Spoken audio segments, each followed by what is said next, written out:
is one of the sessions which goes with the overall general theme of this festival, which takes stock of where we are and where we are going from here.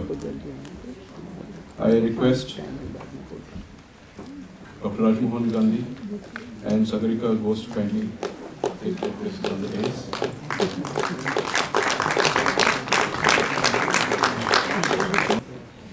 Our eminent panelists for the inaugural session of this Lit Fest, Professor Dr. Rajmohan Gandhi and Sagarika Ghose. Dr. Gandhi is a historian and biographer, well known for his books Punjab, A History from Aurangzeb to Mountbatten, A Tale of Two Revolts, India 1857 and the American Civil War, which looks at two 19th century wars. Mohandas, A True Story of a Man, His People and an Empire, which received the prestigious Biennale Award from the Indian History Congress in 2007. In 2002, he received the Sahitya Akademi Award for his book Rajaji, A Life, a biography of Chakravarti Raja Gopalachari. He's also written books on Sardar Vallabhbhai Patel, Ghaffar Khan, and in the early 1990s, he served as member of the Rajya Sabha. He has also been resident editor of Indian Express in Chennai, chief editor of Himmat in Mumbai, and has also been associated with initiatives of change. Sagarika Ghose is a familiar face to all of us, glued to the television set. She's a journalist, author, and broadcaster. She started her career in 1991 with the Times of India, went on to become part of the startup group for Outlook. She worked with Outlook magazine and Indian Express. In 2005, she joined the the IBN network as co-founder and was deputy editor and primetime anchor at CNN IBM till June 2014. She is currently consulting editor at the Times of India and is the author of two novels, The Gin Drinkers and Blind Faith, published by HarperCollins. In 2013, she was awarded the Best Anchor Award by the Indian Television Academy. And last year, the Rhodes Project named her as one of the 13 most famous women's Rhodes Scholars in the world. Our subject today, Changing India, a Healthy Democracy, question mark. Thank you very much to all the organizers of the Goa Art and Literary Festival, Mr.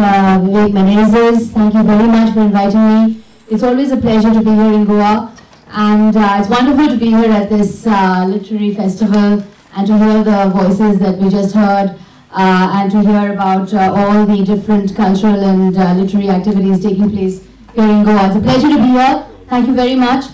The theme for this conversation between me and Rajmohan Gandhi, who I must tell you is one of my inspirations. He's a historian, he's an active citizen, he's someone who's a mentor to so many of us.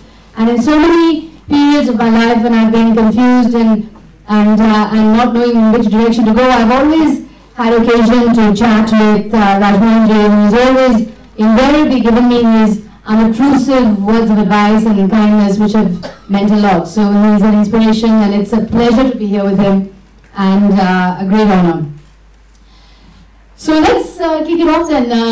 The theme is this year, democracy, Indian democracy. Has India changed? Is it a healthy democracy? A big year. This is a big year for Indian democracy, isn't it? Of course it is, Sagarika. But since you said some nice things about me, I must say some nice things about you also. I'll preface that comment by recalling what Gandhiji said in 1940. That is when some strict laws against free expression, freedom of the press were imposed by the British. This was Second World War time. And Gandhiji's response was to say that we will meet this censorship by everyone becoming a walking newspaper. 1940, this is long before Facebook or Twitters and so forth. Now, I want to acknowledge here that Sagarika is here and Rajdeep is also here, that these two, in the last several months, have shown amazing self-respect and an amazing commitment to freedom of the press. So I want to salute. Thank you very much. So, yes, on our democracy today,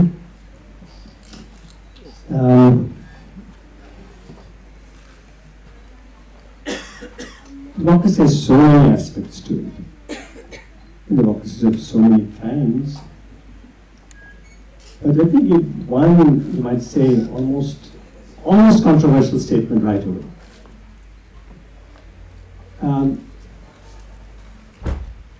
Democracy has great scope for outstanding leaders.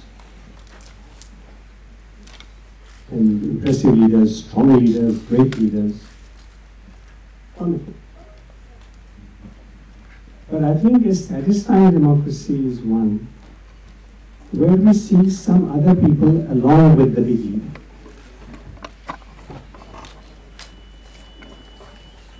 And we've had several phases of democratic life in India after independence. We've had some phases where one or two individuals seem to dwarf everybody else. But I think most of us are happy when we see a team of leaders, team of outstanding leaders. We are impressed by a very powerful personality. We're even more impressed with the powerful personality as a team around her or him. Now today, we obviously have a very powerful person as our Prime Minister, who has done some, I would say, impressive things. We all know that he's totally engaged. He's also highlighted some very important issues. Swachh Bharat is a wonderful issue. He's also spoken about the girl child. And I believe today or yesterday he also spoke about the need for really taking care of the physically challenged, the disabled. These are very heartening emphases that is placed before the nation. And he has a cabinet of great talent, including some recently added wonderful figure from Goa, well-known figure. But sometimes I get the impression that there is this wonderful horse, but the team also are wonderful horses, but they have put on the skin of donkeys. So there's a great horse, but we don't see other horses. They are there, but they have covered themselves with other skins. So this is my disappointment with today's democracy. I want to see lots and lots of great horses. Just to pick up on that, earlier today when we were driving in from the airport, we were having this conversation about the kind of media increasingly that our democracy is seeing in the media blitz. Wendell spoke about social media, but you're also talking about a media campaign and marketing campaigns and high-profile marketing initiatives and social media initiatives. And you're also seeing in this election, perhaps, and you spoke about this, the role of money power, media power. Do you feel that to some extent, while we of course celebrate democracy and we celebrate the universal adult franchise which we are blessed with, but at the same time the role of media, the role of this glitzy media, this money power, is this sort of, dominating our democracy too much, and there's no level playing field? Because when there is so much money power, when there is so much media power that certain people can harness and perhaps others can't, then what does that do to the future of alternative politics? or to people who don't have that kind of money and media power? Well, massive amounts of money and tremendous marketing glitz absolutely drowns democracy. And of course we saw that during the election. You can't say that it was a fight among equals, that there was a level playing ground. We all know that the sums of money that were spent in the Lok Sabha elections of 1914 were absolutely astronomical. And in many cases, the sources of the funds were not disclosed.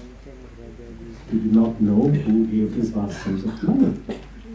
By the way, there is also, you know, that every parliamentary candidate, I'm sure it's true for Vidhan Sabha candidates, has to declare everything when he or she contests an election, not only their own personal income and wealth, but not who has contributed, but how much money has been contributed.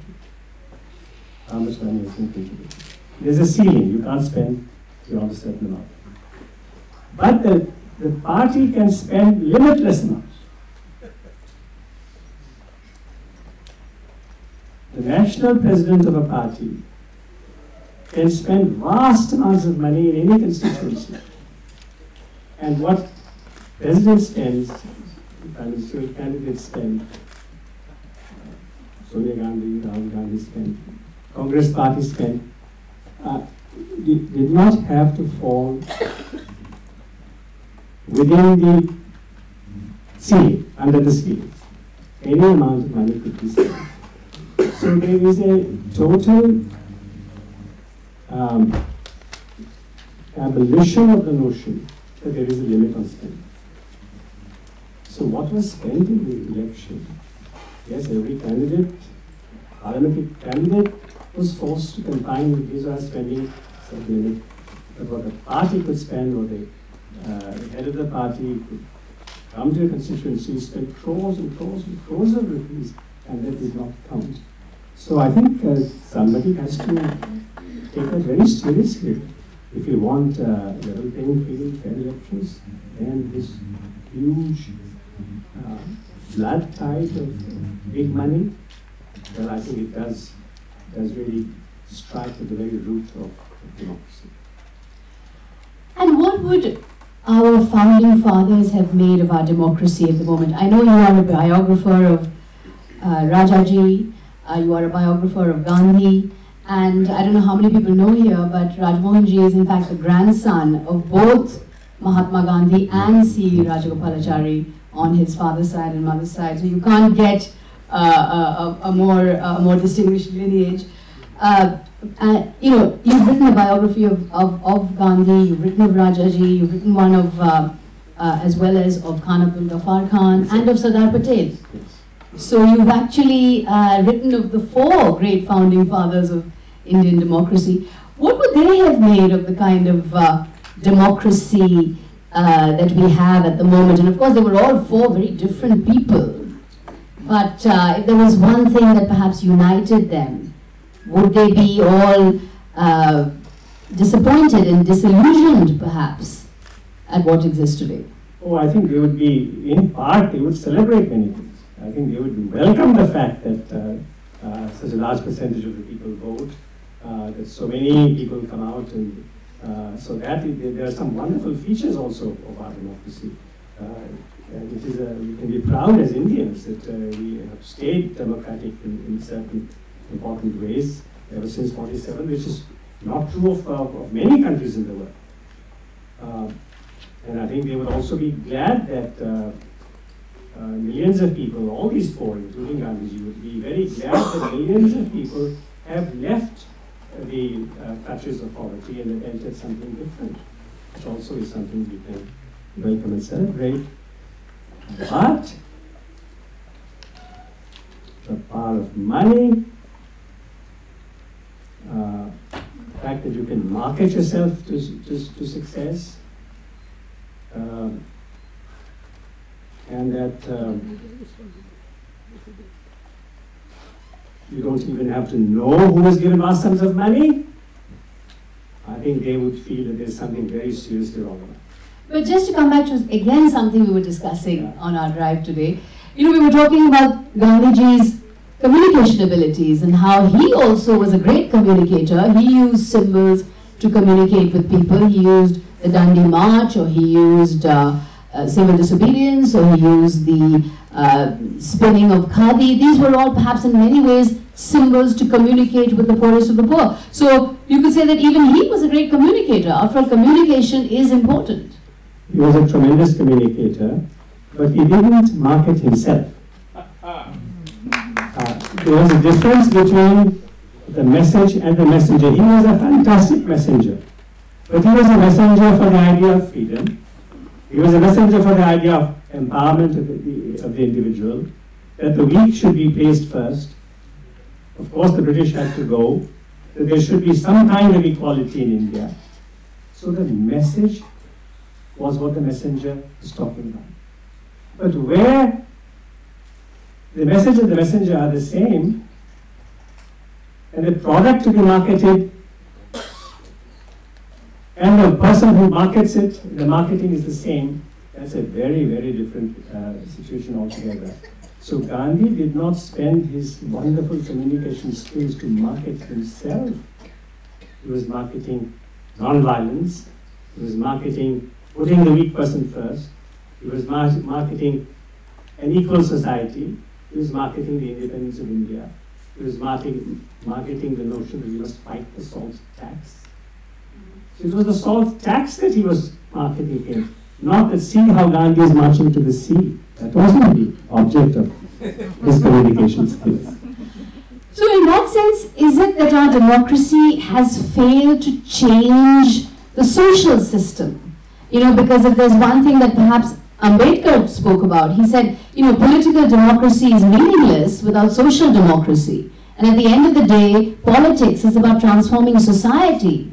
So if you're going to have a politics that's steeped in money and media power, does not really change society, does not change the way we think, is not on the kind of progressive mission perhaps that the founding fathers were on, then is that actually not serving in a way the dream that Gandhi had? Well, the dream that Gandhi had, Ambedkar had, Nehru had, Patel had, well, some of those hopes have indeed been realized. After all, you mentioned Ambedkar. I think we are far more conscious than we used to be about the needs of the Dalits, of other weaker sections of society. There's so many genuine debates about reservation, but Indian democracy has tried in faltering ways and sometimes in good ways to put the weak person and the deprived person first. So those things have indeed happened. But when it comes to an average person wanting to play his or her part freely, boldly, we are a very deeply caste-ridden society. So there we do need fundamental changes. But I think if we focus on the present situation, I mentioned about the fact that we have kind of a one-horse race. But then we must also underline the fact that a great role was played in this result by the Congress Party and what they failed to do. There was, of course, the dynasty, there was the refusal and inability and willingness to attack corruption in a big way. So I hope that my remarks are not taken as a kind of exclusive condemnation of one side or of one individual. Of course, the Congress Party deserves a huge investigation and responsibility and you might say blame for many of the things that have happened. By the way, I must say this also, you mentioned my two grandparents. In many parts of India, people also think that Indira Gandhi and this Gandhi are also related. You're the wrong Gandhi. You know, people say to me, even in the United States where I've spent some time, oh, we have a great regard for your mother. So I say, I too have a great regard for my mother. But my mother was Lakshmi Gandhi, and Indira Gandhi was Jawaharlal Nehru's daughter. I say this because I want to make another point about our recent elections. I have never been a member of the Congress Party. I opposed the emergency. I had the privilege of doing that. I contested against Rajiv Gandhi in 1989 in Amethi. But there is something that I want to point out here, which is not drawn the attention it deserves. I was talking to an influential editor of a Hindi newspaper in Uttar Pradesh during the elections. And he said to me, see, Firoz Khan became Firoz Gandhi and took the family's name. I said to him, Firoz Gandhi was a Parsi, he was not Firoz Khan. The story that he was Firoz Khan, that he was a Muslim, is absolutely untrue. And there was another story that was so widespread, that Motilal Nehru's forebear was a Muslim. You must have heard that. And I say this to all of you, if you Google Motilal Nehru, immediately you will find so many stories claiming that Motilal Nehru's forebear was a Muslim, that in 1857, when Muslims were attacked in Delhi, he left Delhi, this ancestor of Motilal Nehru, and he pretended to be a Hindu, but he was not. Jawaharlal Nehru was a Muslim, therefore, secretly, and of course Firoz Khan became Firoz Gandhi. Now, I say this with some sadness, because traveling across India, the number of people in many parts of India who have swallowed this. In the United States, there is this idea that Barack Obama is a Muslim, or that Barack Obama was not born in the United States. Both are incorrect. And to the credit of many Republican Party leaders in America, they said, no, this is not true. This is false.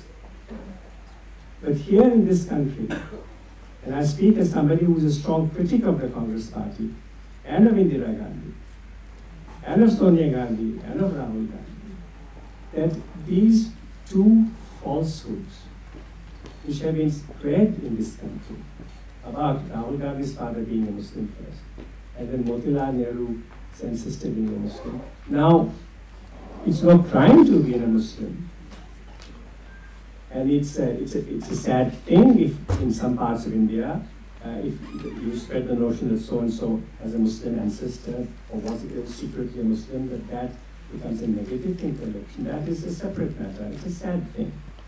But I wanted to say this, since you gave me the chance, Sagarika, that these, there's the law of karma, which says that actions have consequences. And I have absolutely no doubt that this false propaganda, I don't say that it was very largely responsible for the election results, but it did play a part all across India, and I wanted just to mention that also.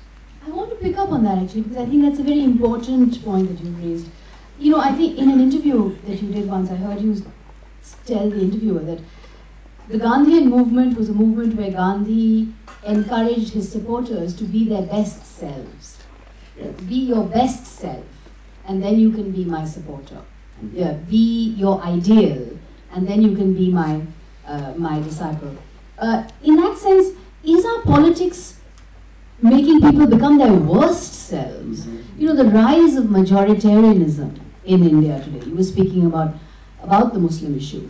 This parliament that we have at this moment has the lowest number of Muslims ever in the history of Indian parliament. And yet with this huge mandate for the BJP and for Modi. So do you feel that the rise of religious majoritarianism has become one of the sort of perhaps less desirable aspects of our democracy, which we of course celebrate? And it is a triumph of our democracy that Modi has been elected, The young have voted and they voted for aspiration and all that is to the good. But along with that, this kind of majoritarian assertion that we're seeing repeatedly again and again, is that something that really is the underbelly, the dark underbelly of our democracy? And it should trouble us. UP has over 200 million people. UP has 80 seats in our Lok Sabha. UP has, I think, 17 or 18% Muslims. But of the 80 Lok Sabha MPs from UP, not one is a Muslim. This is the first time in Indian election this has happened, that not a single Muslim could enter the Lok Sabha from Uttar Pradesh. So this is a worrying thing. And we have what? 14% of 1.2 billion is, I think, about 175 million Muslims in India. So if being Muslim is a bad thing in itself, if that is the kind of conclusion that Indian democracy teaches, that's a very, very serious thing. We all have to examine ourselves. I'm very glad, by the way, that today the Prime Minister has in fact clarified that he disapproves of the statements that were made by the Sadhvi. It was a kind of belated statement, but better late than never. It was kind of forced out of him, but at least he did say that he strongly disapproves of this, which is welcome. But I think this is, by the way, this is the first time that he's made this kind of intervention, when the polarization has at ground level taken very unfortunate forms in UP and in other parts of India. But I'm glad you've mentioned this, Sagarika. The Muslim world has to do a lot of reflection. An immense amount of reflection is needed in the Muslim world. But being a Muslim is not in itself a sin or a mistake or something to be sorry about. And I'm sure that the people of India, will absolutely never allow that to happen. And I'm glad that today the Prime Minister spoke very clearly on this, and I hope that this kind of intervention will be more frequent in the future. Just to stay with that, because I think this is the dilemma of our times at the moment. What would Gandhiji have done as his biographer, as his grandson? How do you think, because of course this was his struggle almost all his life, the struggle for religious tolerance and the struggle to build those bridges between Hindus and Muslims. How would Gandhi, for example, have dealt with this kind of rise of religious tension? I think he would have not waited a second. Whenever a fundamental issue would arise, Gandhi would absolutely speak out right away and be completely unambiguous. He would tackle what was wrong wherever it was, whether it was in the Hindus or the Muslims or Christians or wherever. But the notion that somebody could be blamed for being born into a Muslim family, or into a Christian family, or into a Hindu family, or into a Dalit family, was the very opposite of what he, what India stood for. So he would have put up a completely fearless fight on this. Right. Let's open this up to members of the audience who may want to intervene and have a question or an opinion there. Yeah. One question which kept haunting me during the entire discussion was, it's important for media to be very critical about things and to see things in the light that we should see things. But just one question to the media, because you represent Indian media in so many different ways now. Where was this media? Did this media do any investigative report on the kind of money which was being spent during the elections? Also, yes, I completely understand the whole politics behind how people are given tickets and so on and so forth. But how many prime-time news anchors in India are Muslims? This is not to belittle the fact and belittle the arguments that are being made. They are extremely sound arguments, and we need a self-introspection on that. But the holier-than-thou attitude that perhaps all of us adopt, when we see a person in power, I think that personally for me it's a little discomforting. Also because all said and done about Mr. Modi, I know he has had a very very troubling past, and we need to question as to what happened in 2002 Gotra and so on and so forth. But the way in which he has manipulated media today, perhaps my reading is that we gave him that kind of a leverage. There was a time when English news channels did not, sorry to use this unparliamentary language, but did not give shit to him. But after some point in time, when when this entire quote-unquote marketing gimmick took him to where he is today, rightly so. What's the question? The question is, does media need to introspect too? Because we are... Yes. Short answer. Mr. Gandhi, your intention about and your what you've explained about your assessment of democracy seems to be entirely focused around how individuals are reacting to situations. Shouldn't democracy be more about value systems, about the judiciary, about we've talked of the media and so on? Does it stem from a very great fear that individuals would jeopardize or would be able to take our democracy in a direction where all of us, irrespective of our value systems, would be capitulated before it? Do you have such a strong suspicion? I don't know whether I've fully understood your question, but I think maybe I've got the hang of it. No, you started off talking about, when Sagarika asked you about how our democracy is going, you talked of individuals. Okay. So, I'm curious to know why individuals matter. India is too large for individuals to be able to capitulate India. Do you think India can be capitulated by individuals? And that's a very great question, and you're of course right that institutions are supremely important: the judiciary, the parliament, the assembly, the educational system, the media. These are very major issues. But then we should not be blind to the fact that Indians respond to individuals. Yes, film stars are successful politicians all the world over, but especially so in India. And personalities do capture attention in India. That is a fact. So, I just want to add something to that, because I think that's a very interesting question, and we can add from that as well. Does the role of dynasty, you alluded to it earlier, worry you? Because almost every political party now is a dynasty. Yes. And you are someone who really should be a dynast, but you absolutely are not. And Patrick French, the historian, has actually documented that if the trend continues as it is at the moment, in 50 years' time, almost the whole of the Lok Sabha will be sons and daughters. Yes. So, is that something that really does worry you, that that individuals are taking over, and you have Social Justice Private Limited and Samajwadi Party Private Limited and Rashtriya Janata Dal Private Limited. So these are all becoming little family fiefdoms. Is that something that really is a problem as far as our democracy is concerned?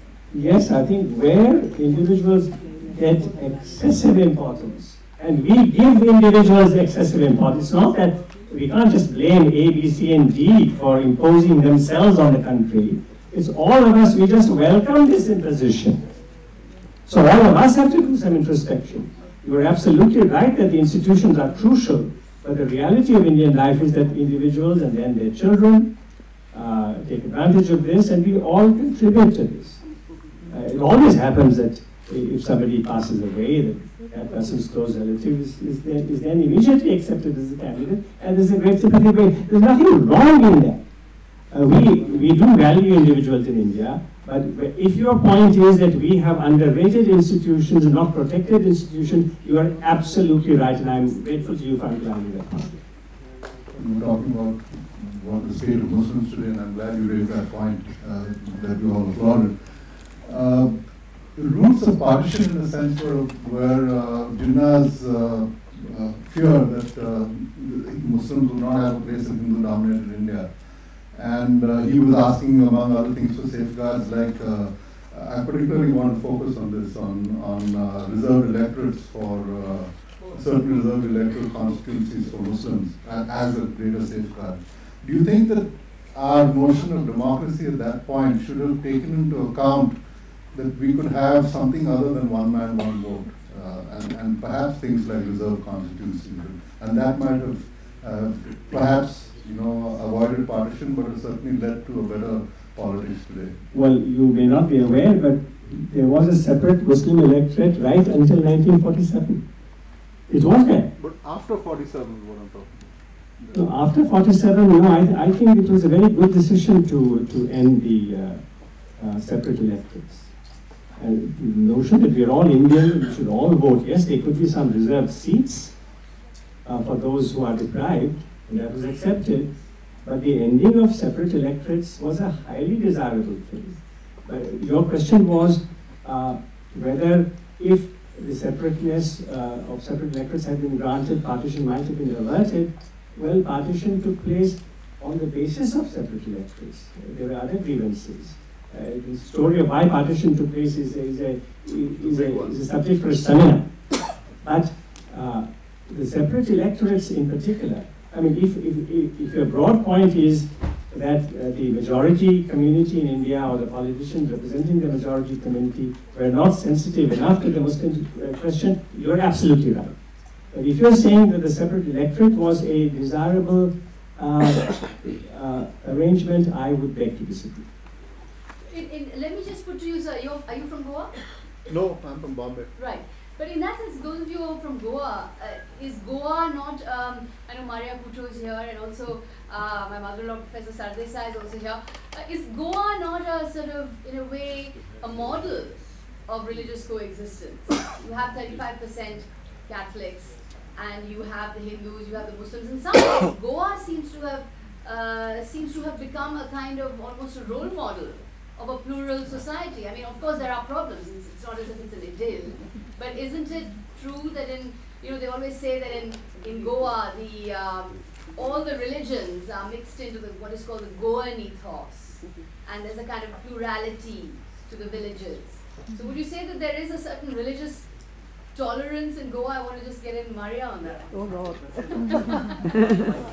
Well, it has been so. It has been so.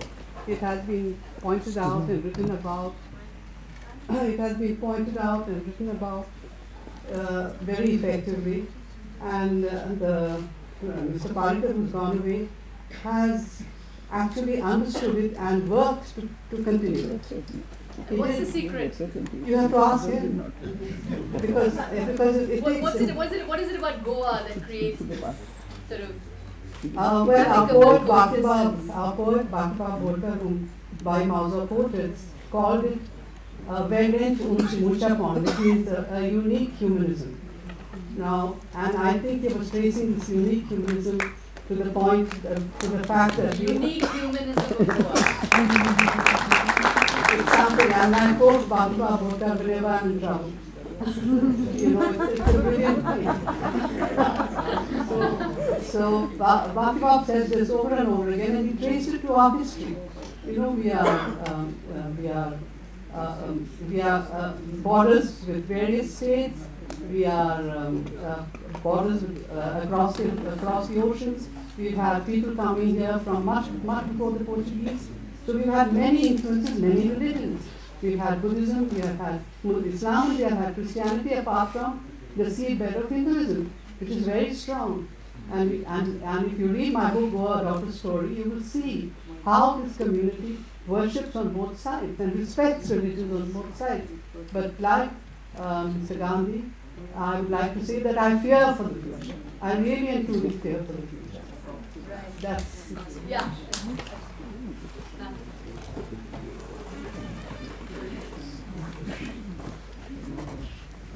What about children? What about democracy? What we can do for them?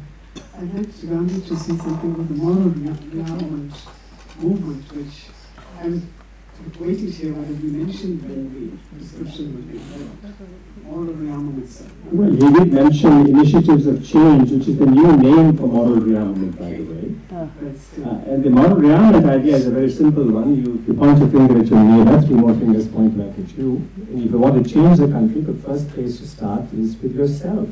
So that is the heart of moral rearmament initiatives. Change the heart of common sense. And so when we say that Goa has this unique humanism, But the challenge is, can Goa now teach this unique humanism to the rest of India? So, and so that is a tremendous challenge which is worthy of Goa's heritage and history. And what you say about children is so true. And you know, the thing to really, you said we are concerned about, troubled about the future. Yes, if in a large part of our country, for the time being, this is not a mentality that will last, because India is a large-hearted people and a large-hearted country. India is proud of its pluralism, proud of its humanism, proud of its secularism. And so, but if for the time being in some parts of India, the notion is that yes, if you can polarize, if you can say that this party is pro-Muslim and thereby spell the end of that party, then we are really in trouble. We are really in trouble. So I think those of us who are concerned about such things, today it could be Muslims, tomorrow it would be somebody else. It could be a caste, it could be a particular part of India, it could be the Christians, or it could be anything else. So we certainly have to help our children understand that people are born in different places, they're born into different population groups, could be religious groups, caste groups, but that's not their fault. And everybody is precious, everybody is important, everybody is valuable. That is India's truth, and may Goa succeed in reteaching that truth to the whole of India. And I just think that, you know, moral rearmament is really the need of the hour. You know, when you've got people who use the politics of hate to win elections, and what can be said? What really needs to happen is that each one of us needs to morally rearm ourselves and go in for this moral renaissance. Yep. Mike? No, Mike is here. Oh, sorry, go ahead. Yeah? Sandesh, yeah. Okay. Yeah, I am from Goa. Before asking the question, historically, basically in Goa, always Hindus and Christians have ruled together. Always spoken about always. Pluralism of Goa. So that's why that is the reason perhaps people were fed up of Congress, and BJP proudly says in Goa that we have so many Christian MLAs. There is no other alternative except these people coming together. You can't do it. So my question is little related to that. Sarasang Chalak of Rashtriya Swayamsevak Sangh, Mohan Bhagwat said that it was not because he was indirectly said it, but directly he said that basically people of India were fed up of Congress, and that's why such kind of huge majority they could achieve. So what is it according to you? Is it the role of media? Is it the role of money power? Or is it this people's frustration that has led to such a situation? Was it a positive vote or negative vote? And should we really get worried about this? Well, it is both a positive vote and a negative vote. There was a great feeling that the previous government was indecisive, it was weak, could not take decisions.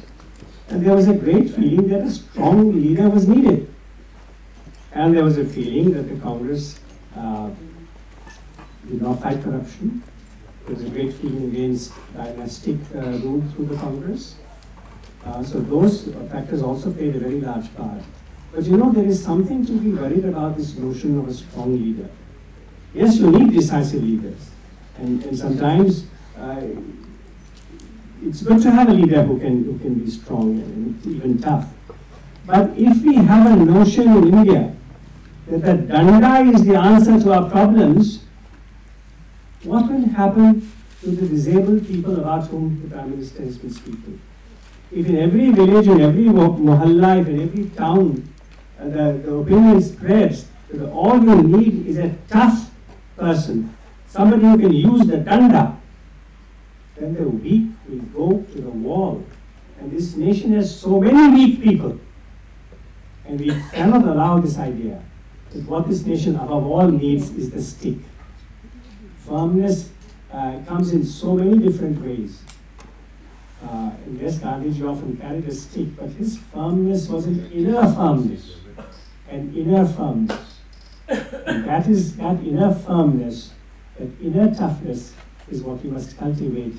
And we must never allow the notion that India is to be ruled by people who are physically strong and who can coerce those who are weak. We must never allow it.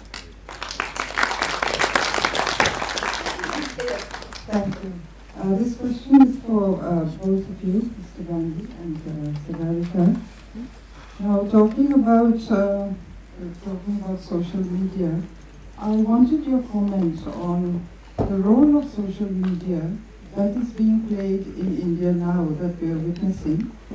And this pertains also to corporate media, to electronic broadcast media, also the revamping of our education system.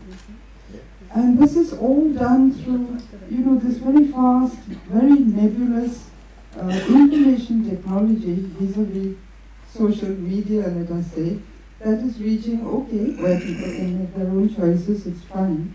But when it goes to even social politics, it goes to the masses, then how can we kind of roll back this danger, if it can be perceived as a danger and threat to democracy? And what, in your opinion, would be, I understand India is large-hearted. We also believe many people will stand up for secularism. But what would be the crucial institution, in your opinion, to uphold? It is said that the British Empire had the Indian Army. The American Empire doesn't have it. Is Modi going to provide the Indian Army to the American Empire? He is always boasting of the number of young people we are having. Is he giving these people? And one reason I think he is giving is that he has instituted one rank, one pension only for army men. Why for military only? Why not for civil? I will say to this last question, but sorry, I will not be able to answer that. It's beyond my capacity to quite answer that. On the question that was raised earlier about the educational system and the attempts being made to teach some kind of almost a single thought system for our children, that we should be very seriously troubled about. Recently I read all of you must have read that the RSS has this idea that there are 675 districts, they say, all across India, and every district will now write the RSS will write a history of every district. And then this history presumably is to be taught to all the schools and all the colleges. We don't want that. We want a variety of histories. We want hundreds of histories. We cannot have what China has had, what some of the Muslim countries are trying to have, what Hitler tried, what Stalin tried. If we succumb to that, then one kind of history will be now taught, created at grassroots level, village level, town level, district level, and will be disseminated. That will be the end of the India that we have all been dreaming about and proud of, the people that I wrote stories about, died for. So these are plans we should be troubled about. But we should not be psychologically defeated by these plans. Our faith has to be in the people of India, in the artists of India, in the literary and artistic stalwarts that we heard earlier today.